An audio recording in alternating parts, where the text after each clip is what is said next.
Assalamualaikum warahmatullahi wabarakatuh. Bismillah walhamdulillah. Saudaraku sebangsa setanah air, ternyata kita sudah masuk 1445 Hijriah.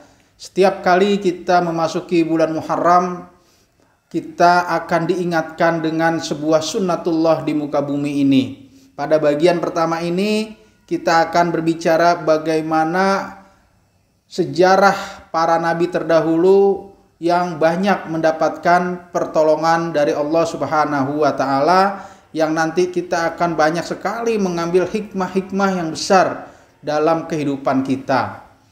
Bahwa Allah Subhanahu wa Ta'ala seringkali memberikan pertolongan kepada hambanya, terutama hamba-hamba pilihannya, para nabi dan rasulnya, terjadi di bulan Muharram.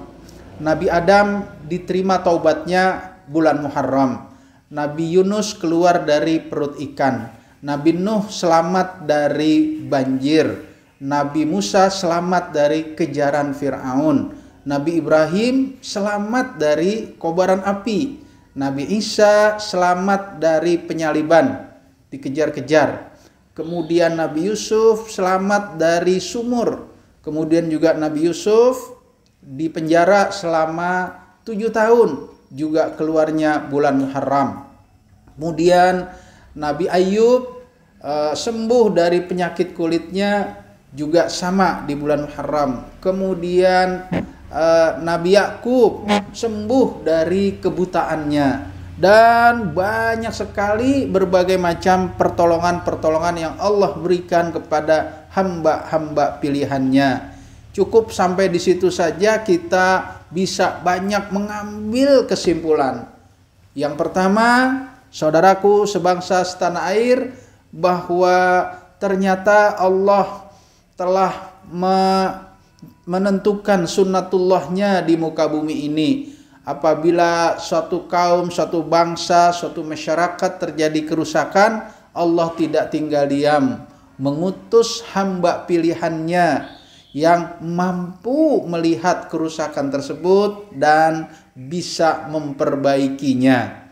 Ketika kerusakan Fir'aun luar biasa, didukung oleh hampir seluruh lapisan masyarakatnya, didukung oleh ahli keuangannya yang bernama Qorun, didukung oleh teknokratnya yang bernama Haman, didukung oleh ulama besarnya yang bernama Bal'am bin Bawrah, dan banyak sekali mendapat dukungan-dukungan masyarakat yang tidak mampu melihat kerusakan Fir'aun. Padahal salah satu keputusan Fir'aun di dalam surat Al-Baqarah ayat 49, yudzabbihuna abna'akum wa yastahyuna nisa'akum. Fir'aun menyuruh pada seluruh masyarakatnya agar menyembelih setiap bayi laki-laki dan membiarkan hidup setiap bayi perempuan, yang begitu didukung oleh hampir seluruh lapisan masyarakatnya. Karena Fir'aun takut sekali dikudeta atau dilengsarkan. Jadi setiap laki-laki disembelih luar biasa. Fir'aun tidak ingin lepas dari kedudukannya sebagai penguasa. Bahkan dia mengatakan, wa qala ana rabbukumul a'la. Fir'aun berkata, saya Tuhan kamu tertinggi. Akhirnya Allah tidak tinggal diam, mengutus hamba pilihannya Nabi Musa alaihissalam. Fir'aun mati dengan sangat hina, tenggelam di lautan. Begitu pula Nabi Ibrahim alaihissalam, luar biasa menghadapi Raja Namrud yang bodohnya sudah kelewatan menyembah berhala. Sebodoh-bodoh orang yang menyembah alam masih lumayan. Ada yang menyembah bulan bintang di Asia Tengah, ada yang matahari di Jepang, ada yang di Indonesia Timur, singkong dan ubi ini zaman dulu ya, sekarang mungkin udah tidak ada. Ada yang api di Iran dan lain-lain. Masih lumayan, mereka masih punya argumentasi barangkali ya, bahwa matahari banyak manfaatnya, sudah ada sebelum kita lahir. Kalau tidak ada matahari, dunia kiamat dan sebagainya. Tetapi ini ada lagi yang lebih bodoh, orang menyembah ciptaannya sendiri. Luar biasa. Nah, itulah Raja Namrud dan para pengikut-pengikutnya.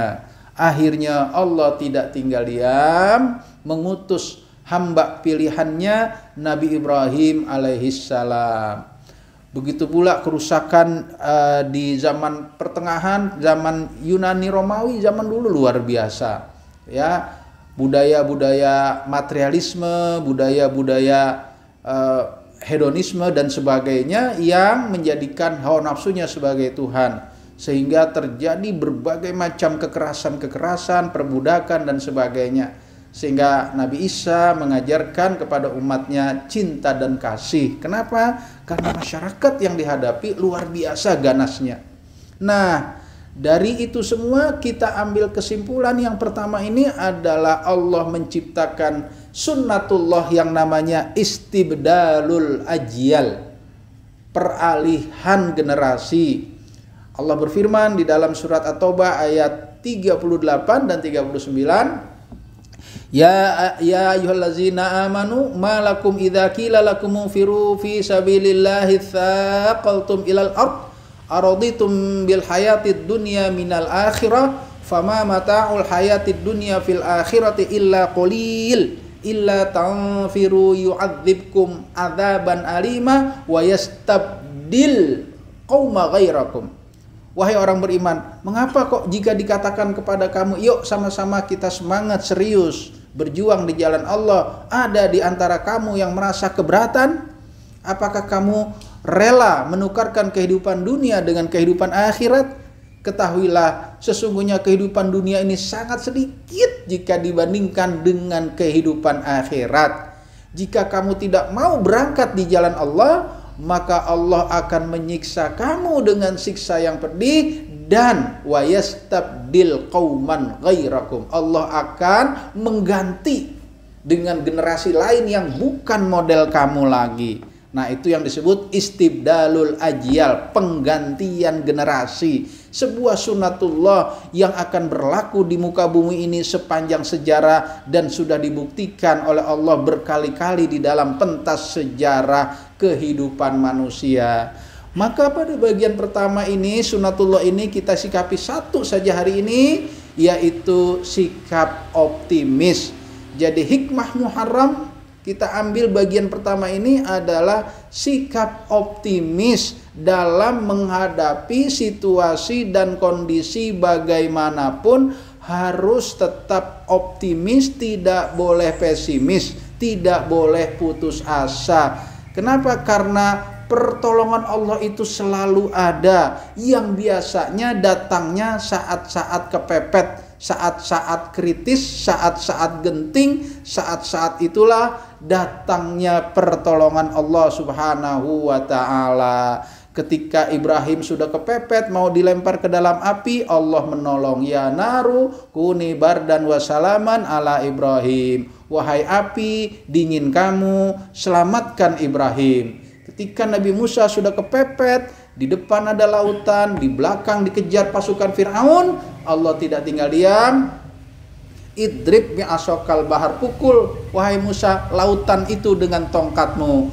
Jadilah jembatan, selamat Nabi Musa alaihissalam. Dan seterusnya, Nabi Yunus udah masuk ke dalam perut ikan, dah tamat dah riwayatnya kalau ukuran kita barangkali ya, game over. Ternyata belum, masih to be continue, luar biasa. Dan seterusnya panjang lagi kisah-kisah para nabi yang dapat pertolongan dari Allah, sekali lagi membawa hikmah besar buat kita, bahwa kita harus punya sikap dan mentalitas optimis sepanjang waktu, setiap saat, dalam kondisi dan situasi apapun. Nah, semoga ini menjadi pembelajaran pertama kita di dalam memasuki bulan Muharram. Semoga kita diberikan kekuatan oleh Allah Subhanahu wa ta'ala, kekuatan jiwa, mentalitas yang tegar dan kokoh,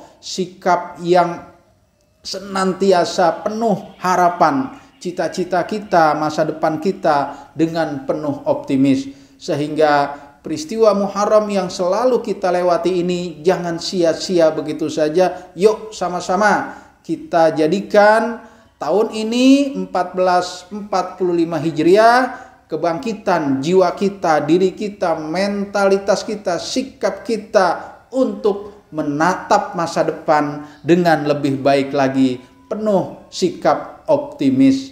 Assalamualaikum warahmatullahi wabarakatuh.